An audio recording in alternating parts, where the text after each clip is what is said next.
कर्मों का फल कैसे मिलता है? शिकारी की कहानी। एक समय की बात है, एक घने जंगल में एक शिकारी रहता था। उसका नाम रघु था। रघु का काम हर दिन शिकार करना और उसे बेचकर अपनी जीविका चलाना था। उसे शिकार करना केवल एक काम नहीं, बल्कि एक आदत बन चुकी थी। जंगल के जीव जंतु उससे डरते थे और उसका नाम सुनते ही कांप उठते थे। रघु को यह कभी महसूस नहीं हुआ कि उसके कर्म दूसरों को कितना दुख पहुंचा रहे हैं। एक साधु से भेंट। एक दिन रघु जंगल में शिकार की तलाश में घूम रहा था। तभी उसने एक साधु को ध्यानमग्न अवस्था में देखा। साधु गहरी तपस्या में लीन थे। रघु के मन में ख्याल आया कि यह साधु उसे शिकार करने से रोक सकते हैं, इसलिए उसने उन्हें डराने के लिए अपनी धनुष की डोरी खींची और तीर साधु की ओर तान दिया। लेकिन साधु ने अपनी आंखें खोलीं और बड़े शांत स्वर में कहा, वत्स, यह तुम्हारा कर्म है, पर क्या तुमने कभी सोचा है कि इसका फल तुम्हें कैसे मिलेगा? रघु को इस प्रश्न का उत्तर समझ नहीं आया। उसने कठोरता से कहा, मुझे मेरे कर्म का फल मिल चुका है। मैं शिकार करता हूँ, बेचता हूँ और अपना पेट भरता हूँ।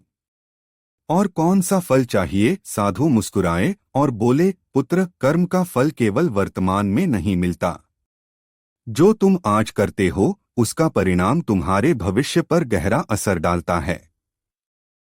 कर्म और उनका प्रभाव। साधु ने रघु को समझाने के लिए एक कहानी सुनाई। एक समय की बात है, एक राजा के राज्य में एक गरीब किसान रहता था। वह किसान हर दिन मेहनत करता और अपनी फसल भगवान को अर्पित करता। उसकी भक्ति और परिश्रम से संतुष्ट होकर भगवान ने उसे वरदान दिया कि उसकी फसल हमेशा अच्छी होगी।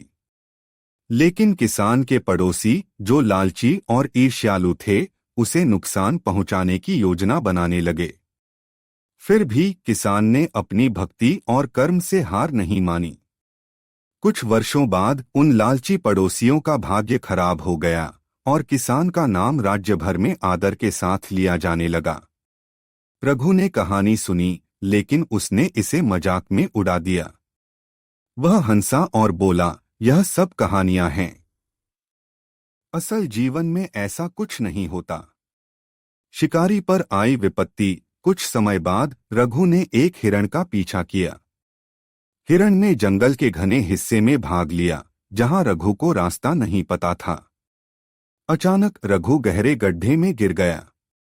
गड्ढा कंकड़ पत्थरों से भरा था, जिससे उसे चोटें आईं। उसके पास खाने पीने के लिए कुछ भी नहीं था और वह मदद के लिए चिल्लाने लगा। 3 दिन तक रघु उस गड्ढे में पड़ा रहा। वह भूखा प्यासा हो गया और सोचने लगा कि यह उसकी किस्मत है। तभी उसके दिमाग में साधु की बात आई, कर्म का फल हमेशा मिलता है। उसने महसूस किया कि उसने न जाने कितने निर्दोष जीवों की जान ली है और यह सब उसी का परिणाम है। पश्चाताप और नया जीवन। चौथे दिन वही साधु उस रास्ते से गुजरे।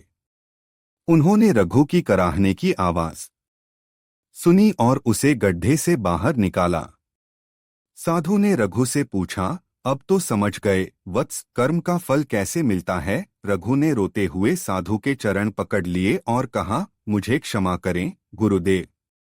अब मैंने समझ लिया है कि जो दुख मैंने दूसरों को दिया, वही मुझे आज मिला। साधु ने उसे सांत्वना दी और कहा, वत्स, पश्चाताप से बड़ा कोई कर्म नहीं है। अब से यह निश्चय करो कि अपने कर्मों से केवल अच्छा ही करोगे। इसके बाद रघु ने अपने जीवन को पूरी तरह बदल दिया। उसने शिकार करना छोड़ दिया और जंगल के जीवों की रक्षा करने का संकल्प लिया। धीरे धीरे लोग उसे एक सज्जन और दयालु व्यक्ति के रूप में पहचानने लगे। शिक्षा। यह कहानी हमें सिखाती है कि हमारे कर्म चाहे छोटे हों या बड़े, उनका परिणाम हमें अवश्य मिलता है। अच्छा कर्म हमें सुख और शांति देता है, जबकि बुरे कर्म हमें दुख और परेशानी में डालते हैं। इसलिए हमें सदैव अच्छे कर्म करने चाहिए।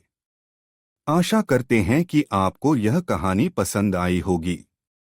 अगर आपको यह कहानी प्रेरणादायक लगी हो तो कृपया हमारे चैनल को सब्सक्राइब करें, इस वीडियो को लाइक करें और अपने दोस्तों के साथ शेयर करें।